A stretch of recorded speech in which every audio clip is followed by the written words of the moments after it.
దాన రహస్యం. రచన ఆర్ శేషగిరిరావు. చందమామ కథ. ఒక ఊళ్ళో ఒక దాసుగారు ఉండేవారు. ఆయన ఊరూరా తిరిగి హరికథలు చెప్పి శ్రోతలు తమ శక్తి కొద్దీ ఇచ్చే డబ్బులతో జీవయాత్ర సాగిస్తూ ఉండేవాడు. ఒకసారి దాసుగారు ఒక గ్రామానికి వెళ్ళాడు. ఆ ఊరి వాళ్ళు ఆయన చేత హరికథ చెప్పించాలని నిశ్చయించారు. అందుకు తగిన స్థలం శేషయ్య అనే పెద్ద షావుకారింట మాత్రమే ఉన్నది. అందుచేత గ్రామ ప్రముఖులు దాసుగారిని శేషయ్య గారింటికి తీసుకుపోయి వీరి చేత హరికథ చెప్పించాలని నిర్ణయించాం. అది మీ ఇంట్లో జరిపిస్తేనే బాగుంటుంది. దాసుగారికి మనమంతా మన ఉత్సాహ శక్తులను అనుసరించి తలా కాస్త ముట్ట చెప్పి గౌరవిద్దాం, ఏమంటారు అన్నారు. శేషయ్య నిజానికి రసికుడు కాదు, కానీ ఊళ్ళో ఉండే పెద్దలంతా తన గౌరవం నిలబెట్టడం ఆయనకు చాలా సంతోషం. అందుచేత ఆయన, అయ్యో అంతకంటేనా, తప్పక మా ఇంటనే హరికథ ఏర్పాటు చేద్దాం అన్నాడు. అంతేకాక దాసుగారి బస కూడా తన ఇంటనే అని ఆయన పట్టుబట్టాడు. ఆ రాత్రే పెద్ద షావుకారు గారింటి ముందు గల విశాలమైన ఆవరణలో హరికథ ఏర్పాటైంది. దేవుడి పటం దగ్గర ఒక పెద్ద పళ్ళెం పెట్టారు. హరికథ వినడానికి వచ్చిన వాళ్ళు తమ శక్తి కొద్దీ దాసుగారికి ఇవ్వదలిచినది అందులో వేయవచ్చు. కొందరు ముందే తాము ఇవ్వదలిచింది పళ్ళెంలో వేశారు. కొందరు మటుకు చివరకు వేద్దామని ఆగారు. శేషయ్య దాసుగారికి ఇవ్వడానికి ఒక శాలువా, 100 రూపాయల సంచి వసారా గదిలో పెట్టి ఉంచి కథ ముగిసినాక ఇద్దామనుకున్నాడు. ఆ ఊళ్ళో చలమయ్య అనే చిన్న షావుకారు ఒకడున్నాడు. ఆయన వస్తూనే దాసుగారి మెడకు 3 రూపాయలు ఖరీదు చేసే పట్టుకండువా వేసి పళ్ళెంలో 4 రూపాయలు వేసి ముందు వరుసలో కూర్చున్నాడు.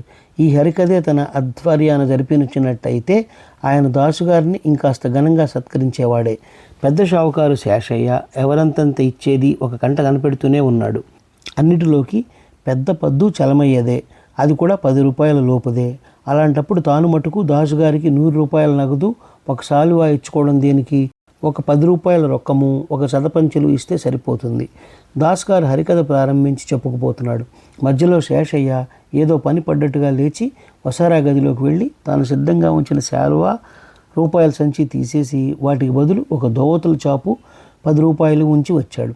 దాసుగారు శేషయ్య గారిని మొదటి నుంచి కూడా మహాశ్రద్ధగా గమనిస్తూ ఆయన మనసులో కలిగే ఆలోచనలన్నీ ముఖంలో కనిపెడుతూ శేషయ్య లోపలికి ఎందుకు వెళ్ళింది, ఏమి చేసినది పసిగట్టేశాడు. శేషయ్య తిరిగి వచ్చి కూర్చోగానే ఆయన ఈ విధంగా ఒక పెట్టక చెప్పాడు. కర్ణుడు మహాదాత, అడిగిన వాడికి లేదని ఎరగడు. ఒకనాడు కర్ణుడు అభ్యంగనానికి సిద్ధమవుతుండగా ఆయనను యాచించడానికి ఎవరో బ్రాహ్మడు వచ్చాడని పరిచారకులు చెప్పారు. ఆ బ్రాహ్మణ్ణి తన వద్దకు తీసుకురమ్మన్నాడు కర్ణుడు. ఆ బ్రాహ్మణుడు వచ్చేసరికి కర్ణుడు ఎడమ చేత బంగారు పాత్రలో నూనె పట్టుకొని కుడి చేత్తో ఒంటికి నూనె రాసుకుంటున్నాడు. మహారాజా, పేదవాణ్ణి తమకు తోచినది ఇప్పించండి అన్నాడు బ్రాహ్మడు. మహాదాత అయిన కర్ణుడు తన ఎడమ చేత ఉన్న బంగారు గిన్నెను అలాగే బ్రాహ్మణుడికి ఇచ్చేశాడు. బ్రాహ్మడు దాని సంతోషంతో స్వీకరించి, మహాదాతవు, కానీ ఎడమ చేత్తో ఎవరైనా దానం ఇస్తారా? అలా ఇవ్వడంలో గల రహస్యం ఏమిటి అని అడిగాడు. దానికి కర్ణుడు చిరునవ్వు నవ్వి, అదే దానం ఇచ్చేటప్పుడు అందరూ పాటించవలసిన రహస్యం. చేయదలిచిన దానాన్ని జాప్యం లేకుండా చేయాలి. మాట వరుసకు నేను నీకు ఈ గిన్నెను ఇవ్వాలనుకున్న క్షణంలో అది నా ఎడమ చేత ఉన్నది. దాన్ని కుడి చేతికి మార్చుకునే లోపల నా బుద్ధి మారిపోవచ్చు. అందుచేత ఎడమ చేతిలో ఉన్న వస్తువును ఎడమ చేత్తోనే ఇచ్చాను అన్నాడు. ఈ పెట్టెకథ చెప్పి హరిదాసు గారు అసలు కథకు వచ్చాడు. కానీ శేషయ్యకు ఆ పెట్టెకథ చెప్పుదెబ్బలాగా తగిలింది.